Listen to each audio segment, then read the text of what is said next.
Hello there, ladies and gentlemen, and welcome to another episode of CookieCast. Today on CookieCast, it's the Getting Over podcast. It's the wrestling. The wrestling's back.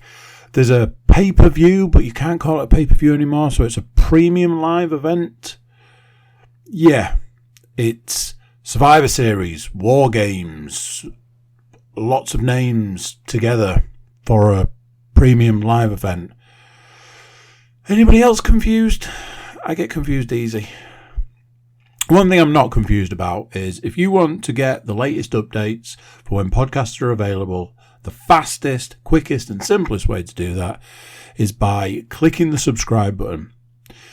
While you're clicking buttons, like, share, comment, like I said, subscribe, leave reviews, all of that good stuff. Share the podcast around. Give it to your friends, give it to your family, give it to your neighbours, give it to the dog. Get the podcast shared around. If you know a wrestling fan in your life, send them this podcast. They'll appreciate it, I promise.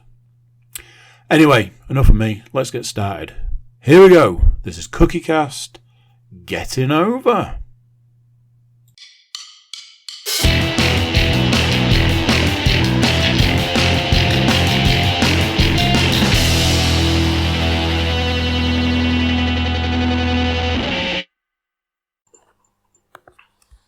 Recording in progress. Hello, it is that time. Welcome one and all to the latest instalment of Getting Over, your home of all things wrestling on the CookieCast network. And along with us for the ride, as always, we have the leader of the CookieCast nation, Mr. Andy Cook. And alongside him, our two-season podcast veterans, Mr. Paul Williams and Mr. Matthew Moore. Life treating you well, gents? Can't complain. Not bad. All I could think when you said leader was leader in a Homer Simpson kind of voice. Paul's just said he can't complain. Everybody that's ever listened to our podcast before has just gone, I challenge that. Listen, I am not the king culprit for that particular ditty. So, well, I thought just for a change, I'd try something a little different for the opener and maybe try and start the next few podcasts with a question for you all in relation to wrestling, but just so the audience can maybe get to know us a little bit better. So let's start at the very beginning, and the question is a very simple one. What is your earliest memory of wrestling? Now, I'm aware I've kind of sprung this on you, so I'm happy to go first. But mine is, my earliest memory, WWF-wise, is WrestleMania 9. That is the first event I remember watching somewhat live, kind of, I guess, or around the time it actually happened. But in terms of actual just wrestling, seaside stuff at Bridlington with my gran, she used to take me with my granddad to watch it when it was like your classic. If Razor Ramon was doing the business over in the States, it was like Razor Ramon that was over here. Or when Power Rangers was huge, I remember seeing somebody wrestle in a red Power Ranger costume at Bridlington, and that was definitely before my WWF days. But yeah, that's just probably showing my age somewhat there as well. But yeah, Paul, do you want to go next? Mine is, I believe, exactly the same as yours. I'm pretty sure WrestleMania 9 or King of the Ring 93 would have been my first entry into the pay-per-view landscape, I believe. Well, I don't even know back then if they would have been on pay-per-view. I think they'd probably been on Sky Sports, wouldn't they? Yeah, they were. Potentially. Like back in the day. But I remember we didn't have Sky Sports when we were growing up. So it was always my auntie would tape them for us, and then whenever we'd go through to Hartlepool, we'd just get the tapes off my auntie, and then we'd watch them back. So it was either one of those two, WrestleMania 9 or King of the Ring 93, when Hulk Hogan was felled by the dastardly man with his exploding camera. But yeah, no local wrestling for me. I think the only shows I've ever seen that weren't WWE were with you boys. So. That would be the Progress stuff, yeah. And the NGW stuff in Hull. Yeah. I believe I went to with you. Matt? Yeah, I don't know what event it was, but it was definitely WWF. It was about Hogan time. So my mate Matty Holcroft, when I was at probably at junior school, had a video. So we'd watch that, and it was like Big Boss Man and like Undertaker with Paul Bearer and like the Ultimate Warrior and all that kind of thing. So we'd watch that, and it was like a proper WWF video. So God knows where he got it from. But yeah, that's my kind of earliest memory of it. That kind of first golden age of WWF with those kind of like, you know, even Piper and stuff like that. I don't know what event it was. I don't know if it was like a mix of kind of like a collection of shows, or whether it seems like it was a proper like pay-per-view, as it were now. And then yeah, live stuff. I obviously I didn't really start going until I started going with you guys. So like, probably those kind of WWE, like the house shows that we went to in Manchester. Yeah, that's probably it. And then yeah, then what we've gone and watched since, kind of thing. So yeah, I didn't probably start going to live wrestling shows till 2002-ish, 2003-ish. But yeah, so early memories is like that kind of, and it will have been 90, 91, 92-ish. That kind of around that time. Andy, what about you? The year was 1991. I went to school with a lad who was in my year at school and his younger brother, and their dad invited me to go with them to see Big Daddy wrestle at the York Barbican. It was kind of one of these like a little show, and I was like, probably good on that one. Is that the UK version of the Big Show? told my mum, and she was like, "Oh my God, Big Daddy, you absolutely have to go." I was like, "What? Well, I don't understand what's happening right now. I thought you'd be like, no." And she was like, "You've got to go. Big Daddy's like a big name." And I was like, "Okay." So I went to that, and I obviously at that point, in like 11 years old, I'd never seen anything like it. It was quite small. There was not loads of people there. There was like the ring, and then like four lots of the fold up chair kind of seating like at each of the four sides. There weren't many rows. They weren't all full. That kind of situation. And then within a year of that, when I started secondary school, I met a lad who I just met him through school, and he'd invited me around to his house one day, and I walked into his bedroom and was like, "Do you like wrestling?" Because he had every single pay-per-view on VHS since the beginning of time on a shelf that went round the top of his bedroom, and I'd never seen anything like it. I was like, "What exactly is all of this?" He's like, "Oh yeah, I quite like wrestling." And then he found out that we had Sky, and he was like, you can get wrestling live into your living room. I have to come to your house, and we have to stay up in the middle of the night and record." And it was like this laser focus recording the shows and stuff. And yeah, it was sort of at that time that I was like, okay, I guess wrestling's a thing then. That's like possibly the world's earliest version of the WWE network, is what you've witnessed live and in person. Yeah.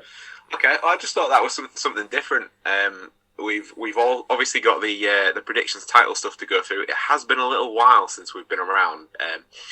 We usually do take a little bit of a break on getting over. We've not really covered the Saudi shows, but Andy clearly has the hardware there ready to go. So we shall get into it. So the last premium live event that we predicted was Extreme Rules. So you'll have to cast your mind back just a little bit, but it did bring out one of the closest contests to date in the battle for the predictions title. It is quite a high-scoring affair. But in reverse order, we have with 3 points out of a possible 6, multi-time predictions champion, Mr. Andy Cook, holds up the bottom of the table this time around. But in joint second place, with 5 out of 6, we have Mr. Paul Williams, and the defending champion from last time, Mr. Matthew Moore, which, in the world's strangest turn of events for predictions, I win. But with 6 out of 6. And I'm really not quite sure how the hell this has happened. A full boat. Genuinely haven't fiddled the book either, so... I've not... I know what you're thinking. I've not done a Paul Williams on the football/NFL podcast, so it's fine. Thanks, Andy. Just stick it on the wall. Oh, he's done it. Oh, there you go. It's on the wall. But yeah, clean sweep. I was quite happy about that. But yeah, because it was so long ago, there's probably very little point in us going over it. So if you haven't seen it and you want to watch it, go back and watch it. And you'll be able to see the 6 matches that I predicted. However, we will move into a little bit of news this time around. We have had some returns again from the period between Extreme Rules and Survivor Series coming up this weekend. And we discussed on the last podcast that we would see the reveal of WWE's White Rabbit at the Extreme Rules event. And yes, we absolutely did. Making his most anticipated return to conclude the event was none other than Bray Wyatt. What a return it was. And in only the style as well that Bray Wyatt could pull it off. Clues happening all night long during the event led to a myriad of reveals at the end. All of the Funhouse characters appearing in human form being the main highlight for me. Before a glowing door was then kicked open and out stepped Wyatt, looking much like his old Wyatt family persona, like the cult leader kind of style. Complete with the blowing out of the lantern as well. Did we all seen a bit of this? Yeah. Yes. Happy that he's back? Yeah. It's a bad time, really, isn't it? He's been out of it for so long. It was hands down the weirdest thing that I think a company who's well known for doing weird things actually did. It was like, what? It's like, oh, here's a big pile of money. No, we don't like money anymore. Can we not? Like, I guess. So weird. It was strange that they got rid of him at the time, and I guess there was maybe more stuff that we talked about, I think, back then as well, about was it just a money thing? Was it a bit of a creative thing? But I don't think there's any coincidence in the fact that obviously like Vince is out the door for a couple of months, and then all of a sudden here he comes being sort of more out there than even before, if that was even possible for a bloke who used to run around in a demon mask, effectively. I am pleased he's back. He's added an extra element to SmackDown, certainly so far. But they've not, since then, they've had the reveals, they've had him kind of delving a little deeper into the human side of his character, but not a lot, again, has really happened. It's all, I don't think there's been much action in the ring. There's definitely been, it's all character development stuff so far, so it's almost like he's back, but he's kind of only half back at this point, because we've got to see where all the stuff's going with the new characters, if you like, the Uncle Howdy that seems to have crept into his life, which if you've not seen it, is a bit like, I guess it's almost like a voice in his head, but with an actual face, for want of probably a more accurate description. But that's kind of how I take it anyway. But yeah, we have had other returns, and this Andy brought up strange things. This the way that this was set up was bizarre for me. So The OC have made a return to Raw. It was on the season premiere the night after Extreme Rules. So Doc Gallows and Carl Anderson have shown up to reform the OC when backing up AJ Styles in his quest against the Judgment Day. The bizarre bit for me is that on his return to television over in the US, Carl Anderson was still the reigning New Japan Never Openweight champion. It's kind of well documented that New Japan have had a working relationship with AEW. Even obviously had the Forbidden Door pay-per-view based on that entire relationship. But is it a sign that more Forbidden Doors could be opening? December the 14th certainly spells it so, because Gallows and Anderson are both heading back to New Japan for Anderson to defend that title that he's still holding on to. So who knows? I mean, it could be a one and done as part of his deal on the way out. It could be the start of something else. But I certainly think that it's definitely a shot at AEW anyway for me, is the fact that I don't recall any other time that's happened, and like, you know, people have been allowed to go back to work, particularly work a televised event. I can't recall any of that. Well, there was always stories on the back in the day of if if people were coming into the company, Vince was always more than happy for them to like work any existing dates they had with any companies and stuff like that. But yeah, I don't know if it was the case of like many of those people had TV deals and stuff like that. But They generally finished up their schedule, then debuted on WWE, not debut and then like, shit, I've got this belt that I forgot to drop at New Japan, and I'm also kind of scheduled to wrestle in their biggest show of the year in like a few months. You haven't got a dustbin anywhere, have you? I could just borrow. But I suppose in a way, I suppose it does kind of, it teases that kind of Forbidden Door thing that AEW have kind of been blatant about, because then obviously it's been announced that Kenny Omega is going to go against Will Ospreay in New Japan, and obviously there's been no kind of like, no hiding the promos, no kind of, they've run the promos. Is it Darby Allin and Stinger going to be is it Muta's farewell match? They're going to be part of that.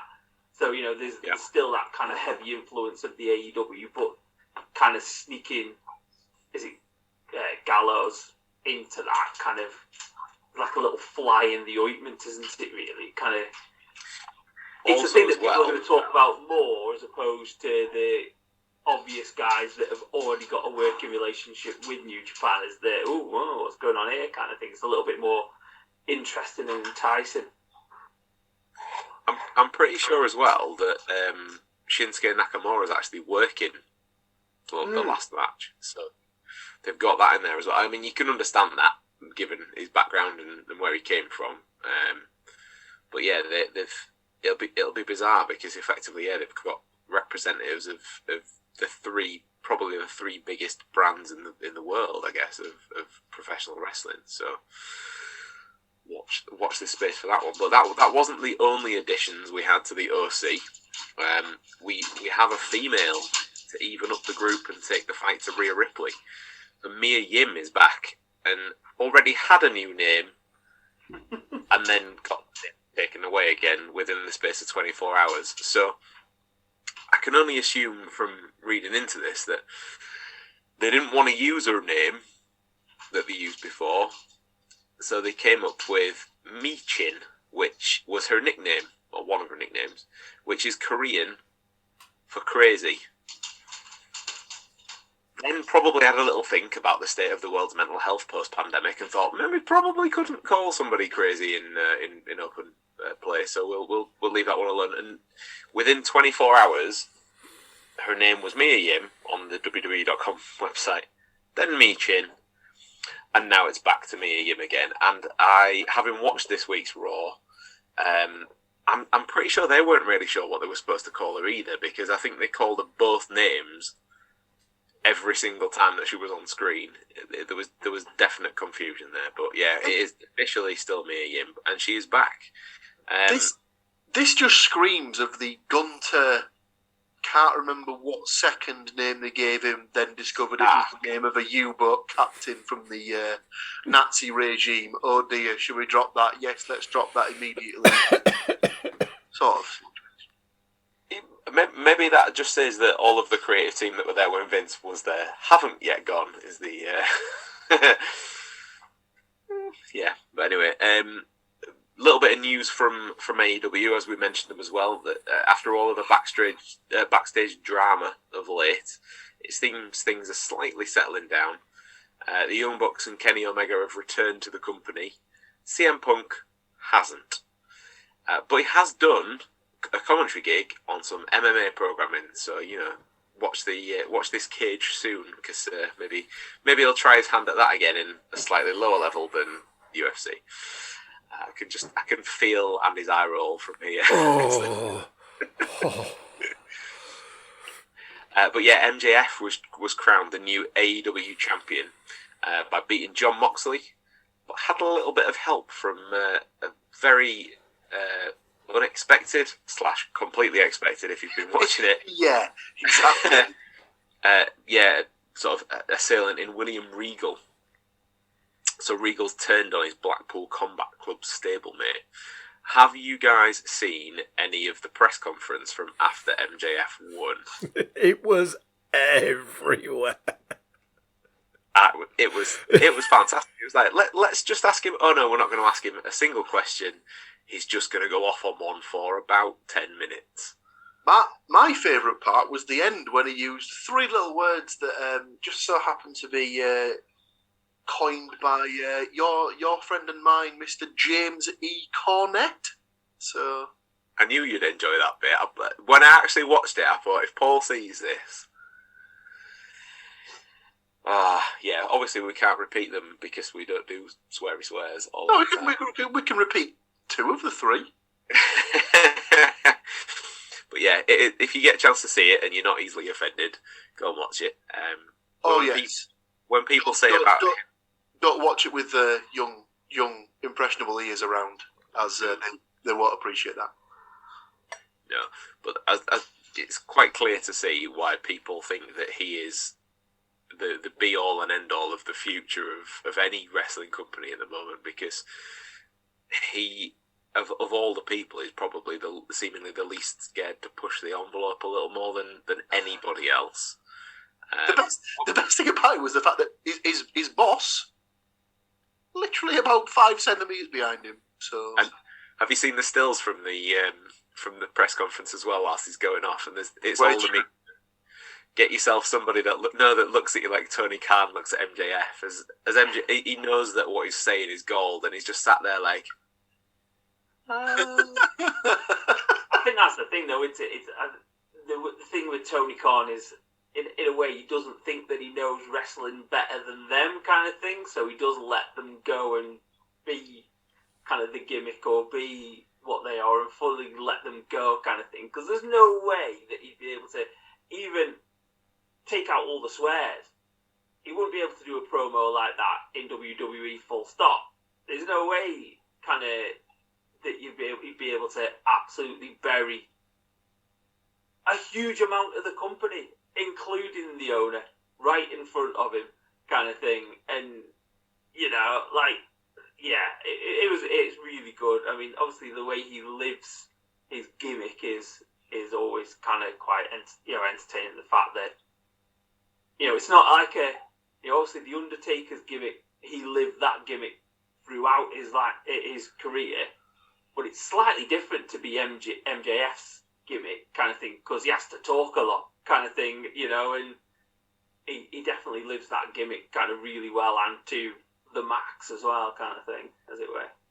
When back at For the Love of Wrestling earlier this year, when they had him as a guest, they hadn't scheduled him to do any interviews in the ring, and they'd said that because he's always on, he's genuinely just knackered, and he was walking across from the autograph place to have the photos done, and he just walked into the ring and picked the microphone up and started going off, and they're completely unscheduled, but again, really entertaining. And he was letting people ask him questions, and let's just say he wasn't shy about answering them fairly sharply. But again, that'll be on YouTube if you want to go and have a little look. But yeah, that news-wise, it's been fairly quiet. We haven't really got too much else going on. There's obviously been Crown Jewel, which we didn't do the predictions for, but just so you've got a very, very quick flavour, the results went like this. Brock Lesnar beat Bobby Lashley, even though Lashley absolutely whooped him. Damage Control regained the women's tag titles. Drew McIntyre escaped the cage to defeat Karrion Kross. Judgment Day beat the OC. Braun pinned Omos, which I think was possibly Omos' first pinfall loss, possibly. Usos retained the tag titles against the Brawling Brutes. Bianca Belair was the last woman standing to retain the Raw Women's title against Bayley, and Reigns pinned Logan Paul to retain the undisputed WWE Universal Championship, much to the pleasure of every single person on the planet. And what we will do now, just before we go into the predictions for Survivor Series, is just have a tiny little break, and just as we go into the ads, I'll leave the YouTube viewers and Andy with a picture of the WWE Mattel Creations latest figure, which Andy will clearly not be buying. No, I'm turning it off. I'm stopping it. I'm turning it off. Stop. We'll be right back. Thank you for listening to this episode of Getting Over. If you are enjoying this episode, why not like, share and subscribe? Whilst you're there, check out other podcasts on CookieCast like Football Podcast, listed out the NFL podcast, and straight to the Apex, the F1 podcast. Now let's get back to more Getting Over on CookieCast. Recording in progress. And we're back, just like that. So I hope you enjoyed your little interlude and you are suitably refreshed. But we will get into the Survivor Series predictions. So this year, Survivor Series has a subtitle. It is Survivor Series War Games, and it comes to us live this weekend from the TD Garden in Boston, Massachusetts. As always, we're getting over all the match information is correct at time of recording, and it's taken from WWE.com, and there are 5 matches currently on the slate. You'll be aware, if you listen to this, we do record slightly ahead of time, which means that sometimes things do change, but we do have possibly a potential prediction to get in for an extra point this time around, and that comes in the form of the Women's Wargame match. So, if you're unfamiliar with Wargames itself, think of a wrestling ring, think of 2 wrestling rings next to each other, think of a massive cage around the entire thing, possibly fill it with a table and a few weapons and 10 wrestlers, and then just the absolute carnage that ensues. That's kind of pretty much it. 2 teams of 5, and the wrestlers get released 1 per team every 2 minutes from the 2 that start, and then there's already been what was called an advantage match as well for the women's, which we'll get to in a second. So it is Team Bianca versus Team Damage Control. So in the first of 2 War Games matches this weekend, the women battle it out inside the 2 rings and the aforementioned massive cage. The women's match sees a bit of an amalgamation of a few different storylines. The obvious one being Bianca, Alexa and Asuka versus Bayley, Io Sky and Dakota Kai. But as we talked about earlier, Mia Yim and Rhea Ripley have been added to the mix. Nikki Cross takes the final place on Team Damage Control, but the final place and subsequent potential point on the predictions on Team Bianca is yet to be taken. So rumours have been running rife about who it's going to be. We'll see if any of you boys have picked up on those rumours, or if you're going to go rogue and pick like Medusa or something else. So the advantage was Rhea Ripley versus Asuka this past Monday on Raw, and much like their WrestleMania encounter, Rhea Ripley came out on top. So that means that Team Damage Control will have the advantage. So they basically, when the wrestlers start being released every 2 minutes, they get theirs first, essentially. So wait a minute, just so we're clear, you're telling me that the heel team won the advantage again? Yeah. God, that's so inconvenient. I bet that's never happened ever before in the history of this match. I don't know what you mean, Paul. I know. So for 2 points, we need a winner. But first, we also need the final member of Team Bianca. So who wants to go first on this one? Nobody wants to show that card first, do they? Just so everybody dives on it. Go on then, I'll jump in then. So I think that Team Bianca will win. Okay. And I think the mystery partner will be the returning man, Becky Lynch. Big time. No, she'll be going back to the man, won't she? Because, she's good now. So. So she was big time, and then her shoulder popped out, and that jogged her memory back to her previous game. I see where you go with that. Yeah. Okay. Well, I agree with your returnee, but I have gone for Damage Control to win, because somewhere Bianca Belair needs to lose that title at some point, and her losing kind of puts the onus on whoever gets the win for the other team to be the number one contender. So that's where I've gone with it. I think Damage Control. Yeah, but you would have thought that for how the Clash at the Castle went, and that's not really how it panned out, is it? Well, that's because when Bayley beat or pinned her, Bayley's had her little run now. She's messed up. She's missed out on the last woman standing match. She's missed out on the ladder match. I think it'll be Rhea Ripley that gets the win this time, and they'll swing it just for a bit of variation, just to mix things up ahead of the Royal Rumble as well. So they've still got a few different factions in the mix. So that's where I went. One same, one different. Matt, do you want to go next? I've kind of gone the same idea as you, kind of thing. So again, Becky Lynch is the kind of thing. Damage Control to win, but possibly. I mean, I know it's been done to death, but that's never really stopped WWE. Maybe like Becky kind of turns on them, like to kind of something like that.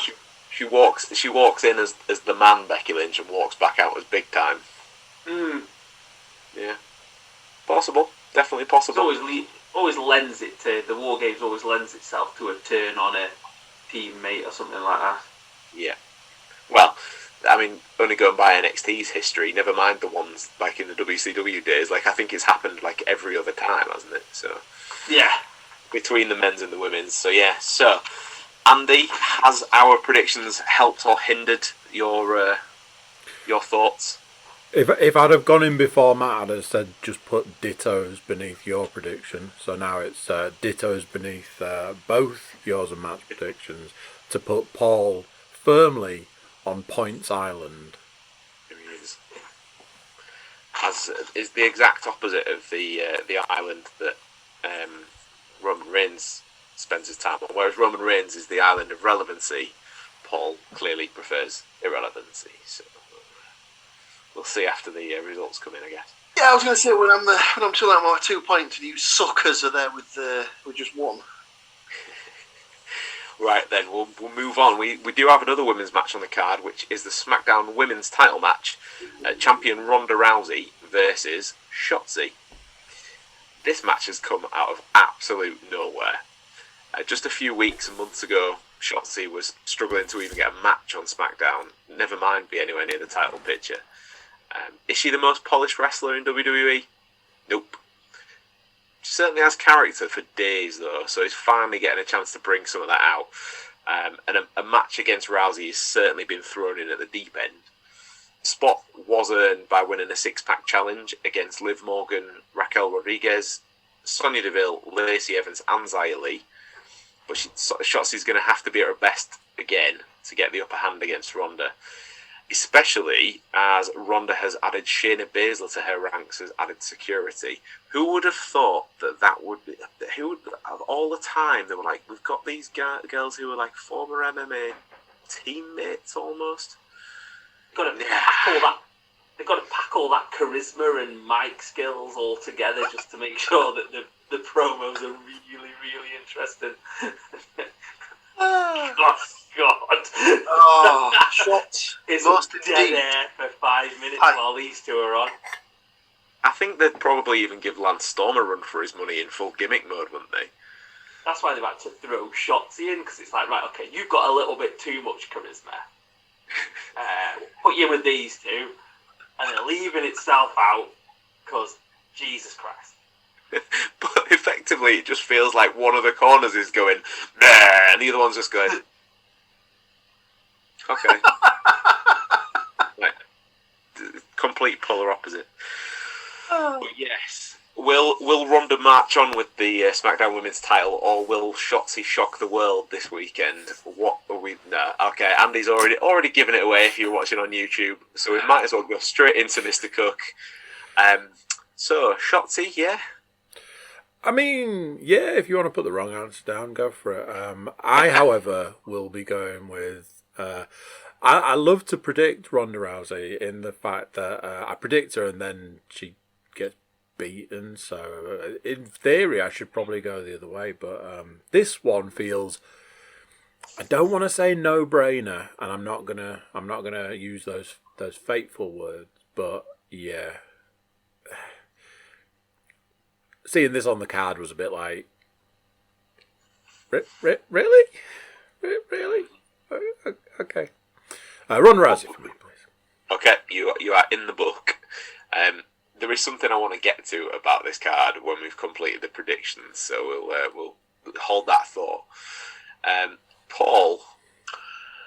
Yeah, Ronda Rousey, I mean, I kind of wanted to put a little caveat on this one, that like I think if it goes longer than 5 minutes, I think they've done well. I think this could be just like you sort of the first of what will be a lot of very quick Ronda Rousey squash matches. But surely Shayna Baszler will still be doing a promo after 5 minutes. Is the Got a lot to say. We can only hope that the microphone is nowhere near her hands when this match is taking place. Okay, you are down for Ronda as well, Matt. I've got Ronda as well. I think I'm wondering if they'll use it to kind of push Shotzi into a feud with Liv Morgan or something like that, because obviously Liv Morgan seems to be on some kind of weird track to turn in kind of some kind of way. So I wonder if she'll come and get involved in the match somehow and cost Shotzi. Yeah. So Ronda. Okay. I have a very similar thought to Matt. I have also gone for Ronda. The obvious thing is that Shayna Baszler will somehow do something, but who's to say that actually somebody won't come out to help Shotzi, but inadvertently cost her the match is where I was kind of thinking it would possibly go. So I have gone for Ronda also. There is, to quote Paul, absolutely no way that Ronda's at least making it to the Rumble, surely. At least.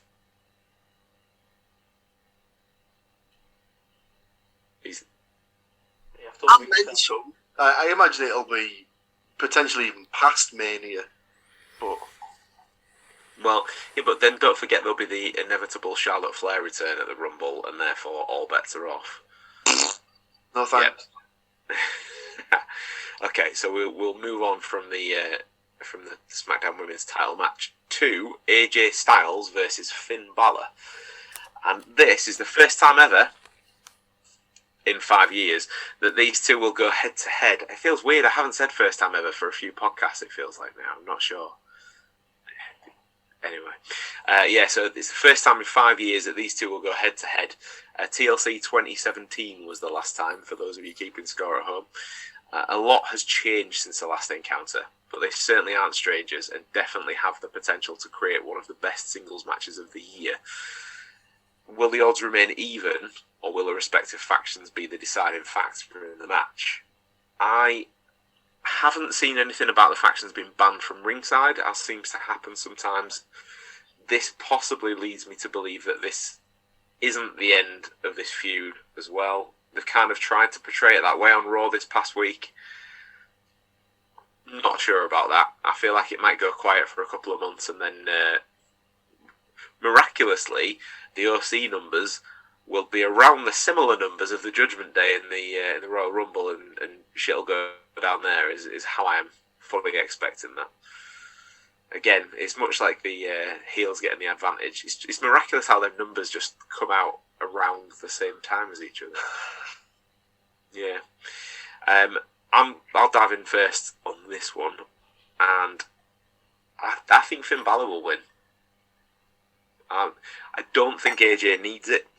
I think that the OC with their newest members and stuff have got the momentum anyway. I do have a feeling that the December trip to Japan for the Good Brothers may mean that they're a little quieter on TV as well. So therefore, why not have Finn take the glory and have a month to gloat about it, essentially. So Finn Balor is my pick for this one. Matt? Yeah, same for me. Yeah, if they're trying to rebuild Balor as something big in the company, then I think you need to kind of beat people like AJ Styles that are like, I don't call legends, but kind of like bosses, aren't they, of levels? So I think you need to kind of beat him to kind of keep on pushing up the card kind of thing, and I think they're slowly turning around Judgment Day, because I think there was one stage where I was like, we kind of need to bin this off, please. But it seems to be turning around a little bit to be a bit more kind of less weird and gothy as it kind of was at one stage. It doesn't seem to be quite as...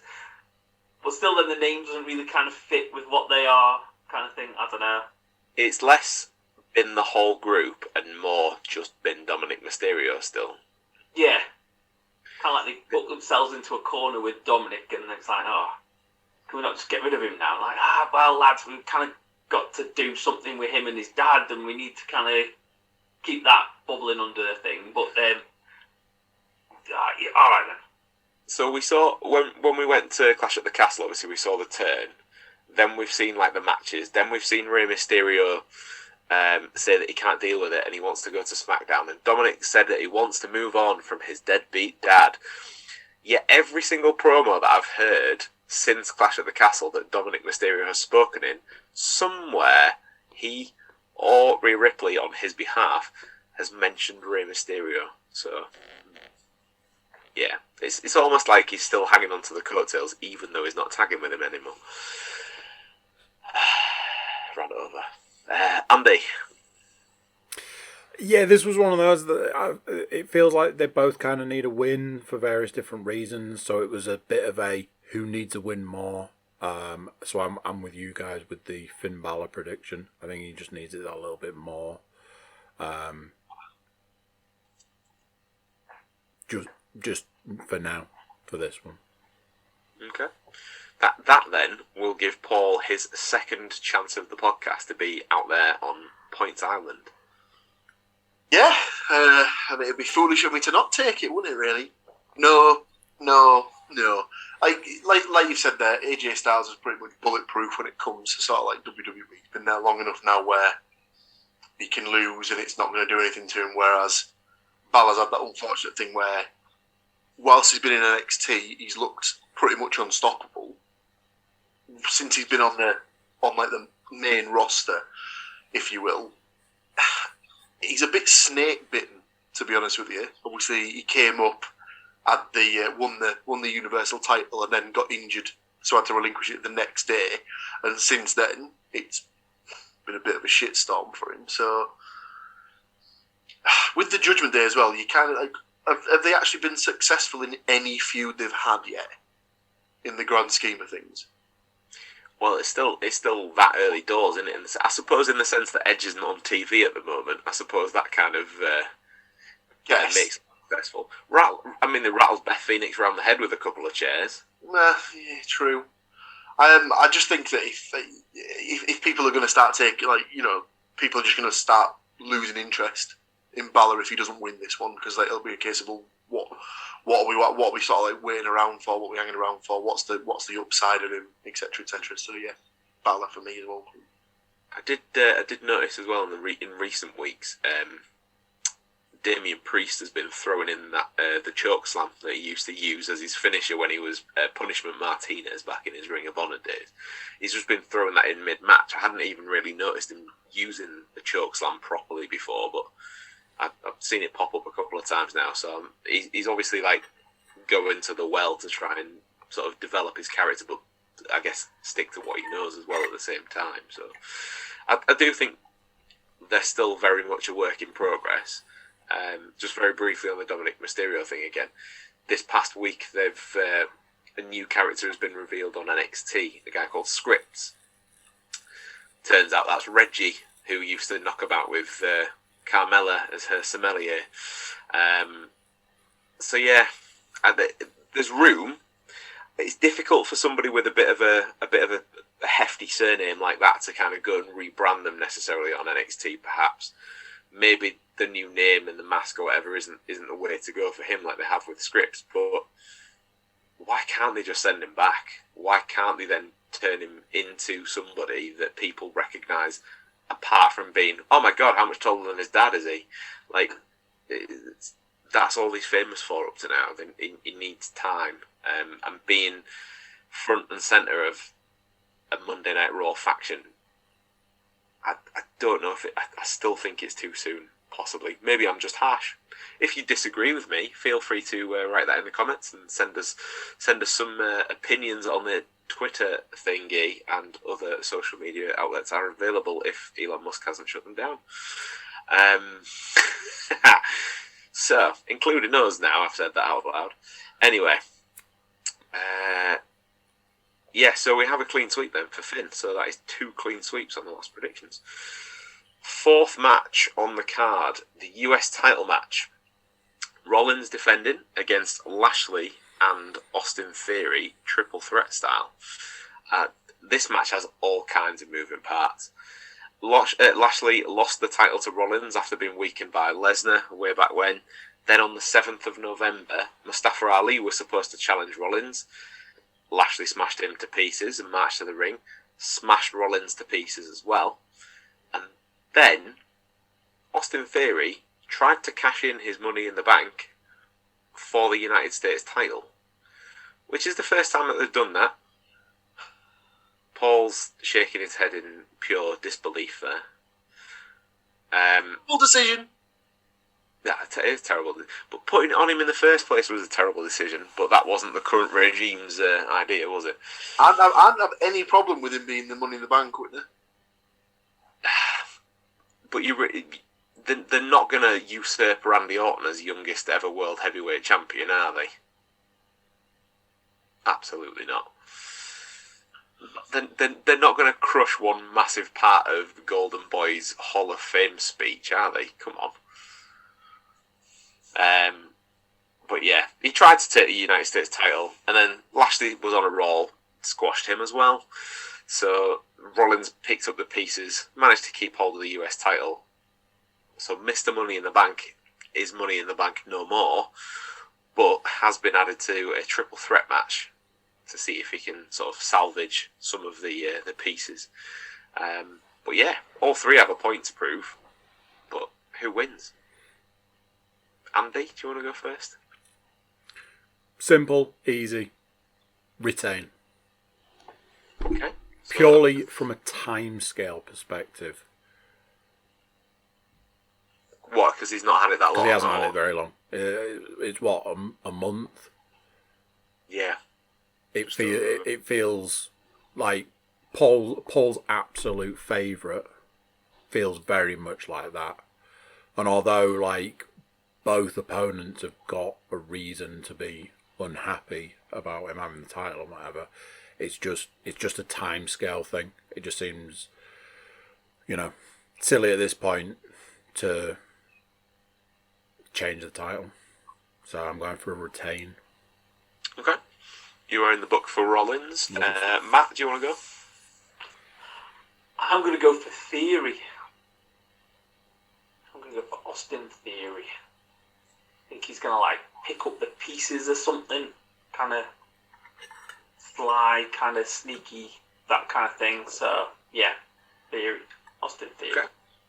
I agree. I have gone for Austin Theory. I feel like he will probably get the United States title as some sort of compensation for the absolute screw-up that was the Money in the Bank this time around. He had a bit of a character sort of development as well in the last couple of weeks since the failed cash-in. He's definitely instantly more gritty. So it kind of, I think he'll kind of roll with that momentum. So I've gone for Austin Theory to win. Paul? So this is a matchup between the last 3 United States title holders, and they've all held it since April 18th. So what's that? I've got the days in fact in front of me here. 7 months. So just over 200 and some days. Of that, Lashley held it for 100, Theory was 75, and Rollins is currently on 43. Like Andy said, 43 days, it's not long enough for him to for it to have meant anything if he loses it now. So I reckon this is more along the lines of they'll probably keep it on him till the Royal Rumble.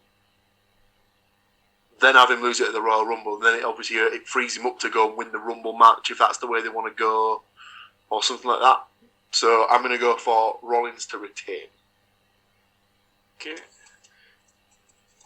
I would have thought if they do that around the Rumble time, I think he's probably more likely to lose it on Raw, I would have thought, because they've done the whole lose a match being the Rumble thing fairly recently, haven't they? So yeah, but it could be like they could even go along the lines of loses the match, then is the last person eliminated at the Rumble, so he's still got the sort of the double whammy of like he's lost his title and he's lost his opportunity sort of thing. Yeah.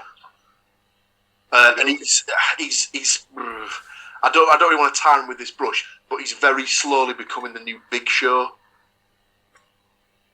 Yeah. He's very flip-floppy with his heel and face turns, let's put it that way. Yeah. No, I agree with that as well. Right, okay, so that is a 50-50 split on Rollins and Theory. So when Lashley walks out with the title, we're all going. Yeah, exactly.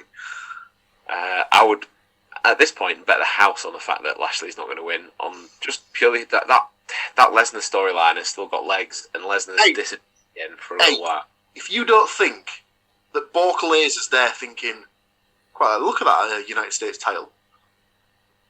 He won't lower himself to that. Well, yeah, I suppose. People will do strange things for money, won't they?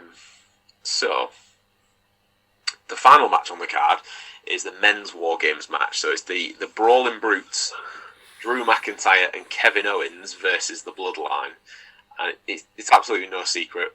We've been discussing the Bloodline being at the top of the card on every Getting Over for, the last 2 years now? Add the longest reigning tag team champions to, the exciting prospect of Solo Sikoa, and now the light relief that Sami Zayn has brought to the group. Just as a side note, I don't know if you guys, you must have seen the stuff about him dropping he's not feeling particularly oozy line the other week. WWE have now filed oozy and feeling oozy as trademarks as well, so this hasn't taken them very long, and that was something that was kind of off the cuff, I believe, at the time. So yeah, they might want to rethink that, as I'm pretty sure it means something completely different in Samoan, and that is why the three of them were laughing in the ring. Oh, I wasn't aware of this, so if it's something particularly rude that you can't repeat, then you're gonna have to blame the towels afterwards. Yeah, I can't remember what it is, but I know that it's something quite rude. Oh, okay, fair enough. Well, the mix that they've got at the moment, they'd probably stroll any kind of poll that was taken for top faction, certainly of the last 10-15 years, I would have thought at this point. But enter Sheamus, Matt's favourite Ridge Holland, Butch and Drew McIntyre. They issued a challenge to the Bloodline and were a man down were a returning Kevin Owens filled the last spot, and it's game on. So, this is another, if they do it right, match of the year candidate. War Games matches in the past have been insane. Like the NXT iterations of it seem to go up a level every year they did it, year on year. This is the first time that they've had them on the main roster, so some of the people in these matches have been in them before. So obviously Butch has got previous experience, Kevin Owens has got previous experience, so they've got that to bring. But it's not just the people necessarily, and the stipulation, but also Sammy versus Kevin Owens. Yes, please. But surely this is also going to be the kickstart of any storyline involving Roman Reigns potentially dropping at least one of the belts on the road to WrestleMania. I say one of the belts, clearly the WWE title, because they want to keep outshining that universal element all the way until the Dwayne gets to breathe on it, because he's taking that away either. But I'm quite happy to dive straight in on this one. I've gone for Team Drew, as it is. But I think it'll actually be Kevin Owens that gets the win for the team. Kevin Owens has got a bit of steam about him again. He's, of all the title defences that Roman Reigns has had, still not really cleared up that Royal Rumble from the Thunderdome days of getting handcuffed to the post in the last man standing element. Do you mean that one where they totally fucked it up? Yeah, that one. Yeah, but he's still not really had any redemption from that. Like, I think he's got it about him, and the added reason why I think it will be Kevin Owens and the WWE title is because further down the line, clearly Cody Rhodes will be taking that WWE title, and I think The Rock versus Roman at WrestleMania is as I've said, where they're going. Cody versus Kevin Owens would be amazing. So that's my thoughts on it. So yeah, I've got Team Drew, Team Brutes, whatever you want to call it, but I think that Kevin Owens will take the win for the team. So that is my prediction. Matthew.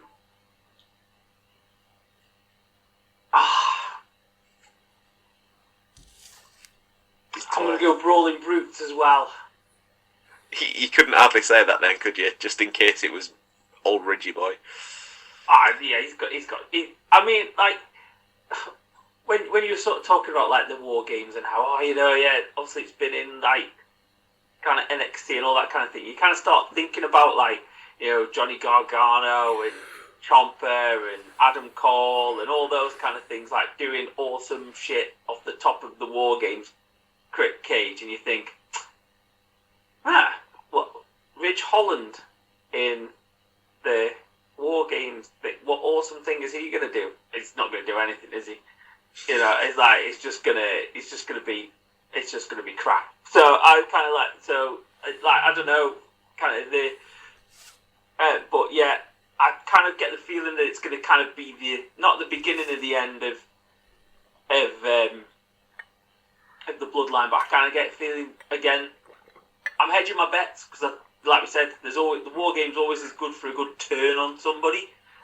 And I wonder whether whichever the Usos, with the Uso brothers, have not been particularly Usy recently, decide to show Sami Zayn how Usy he's feeling at the time, and kind of thing, and then that might lead into the Kevin Owens saving Sami Zayn and that kind of side of things.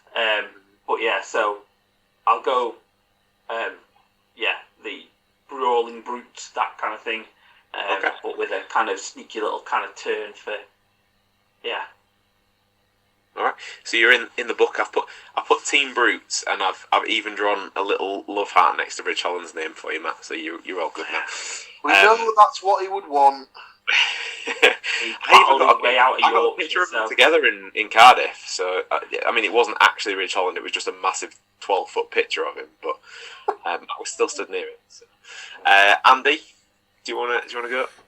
So, having said that, I was never going to do it again after many disappointments. I saw an opportunity to be able to predict Drew McIntyre winning a match, because it doesn't overly matter if he has the win. So I was like, there we go, it's perfect. It's a perfect combination. I can pick Drew, and he might actually be part of a win. So Drew McIntyre's Brawling Brutes, is that the name they're going with? The Damage Control had a nice team. They've gone for Team Bianca for the women's. The Bloodline obviously have a name set in stone. And then for these guys, they were like, nah, you're just all individual. So in the book, I have put them as Team Brutes just purely so I don't have to write out all 5 names every time. Perfect. Team Brutes it is for you as well. So again, laying it up for the opportunity for Paul to stride in there and predict the awkward one. Is he going to do it?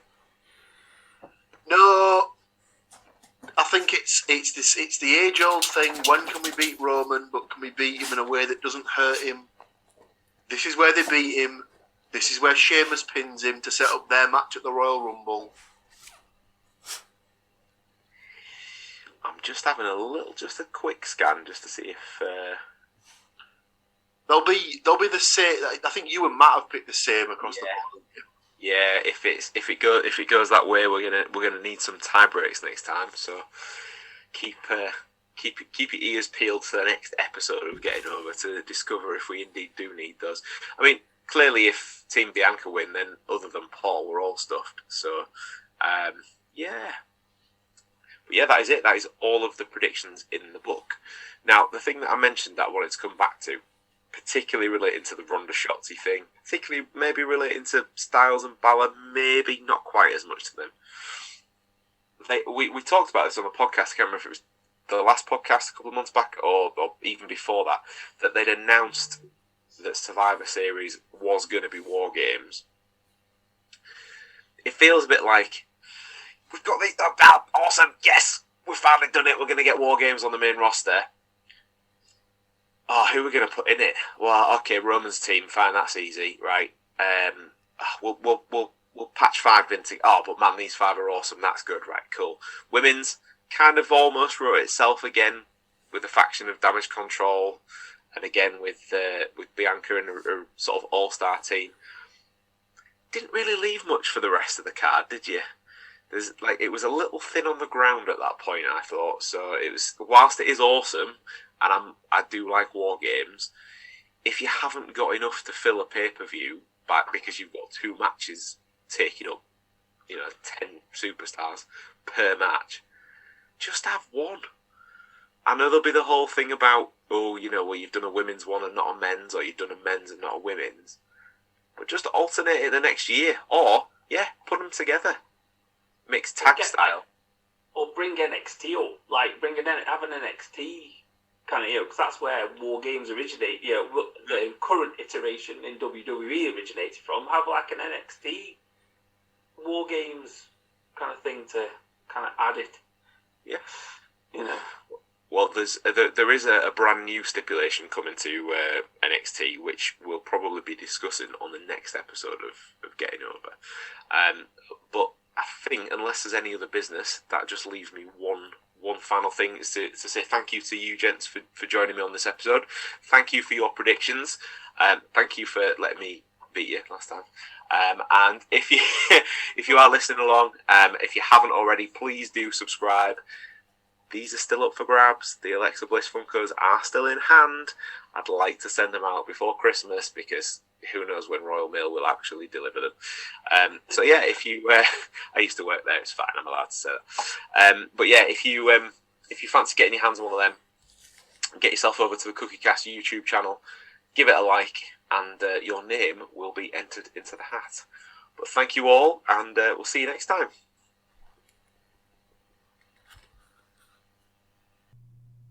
So there we go. What do you think to that? Another one done. Another pay-per-view. It's always going to be a pay-per-view as far as I'm concerned. Another pay-per-view gone. More to come wrestling wise. Check out the next wrestling podcast when it comes your way. The best way to get that wrestling podcast is to get a notification by being one of our lovely subscribers. Don't forget the competitions. There are ongoing competitions that you can enter literally by clicking a button. If you made it this far, you'll have heard the competitions. Otherwise, check out other episodes of the Getting Over podcast to get all the details of all the competitions we've got running. Thank you for making it this far. Thank you for being one of our lovely subscribers. Like, share, subscribe and comment. Drop reviews. Check out the website. We've got social media links and an email button. That way you can get in touch with us. That's it for this one. Until next time, I'm going to say bye, and I'll see you then. This has been another episode of CookieCast. If you enjoyed this episode, please like, share and subscribe.